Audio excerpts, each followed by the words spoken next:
अॼु बिल्कुलु गुज़िरियल 2-3 ॾींहंनि खां हलंदड़ बरसाति बदीन में ही बारान रहमत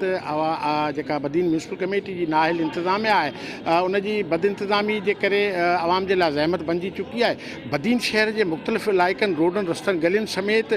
जेके हाई स्कूल बॉइज़ गर्ल्स ऐं जेके ॿिया 300 खां वधीक स्कूल बदीन ऐं उनजे मज़ाफ़ाती ऐं उनजे पसगरदाई वारे इलाइक़नि में मौजूदु आहिनि। उते पाणी न निकिरण करे जेको आहे सो आवाम सॼी समेत जेके आहिनि इहे शागिर्द तमामु परेशान आहिनि। इन्हनि शागिर्द जेके बदीन जी हाई स्कूल में 3000 खां वधीक तइलीम हासिल कनि था, उन सभु जेके आहिनि से हिन स्कूल जे आहते में बीठल पाणीअ खे पार करे जेको आहे सो क्लास रूमनि ताईं पहुचनि था, जिते न सिर्फ़ु उन्हनि जा कपिड़ा जुराब ऐं बूट वग़ैरह ड्रेसूं ख़राबु थियनि थियूं, पर उनखे हिन जेका पाणी जेको बीठल पाणी आहे उन मथे जेका काई ऐं जेको सेंवर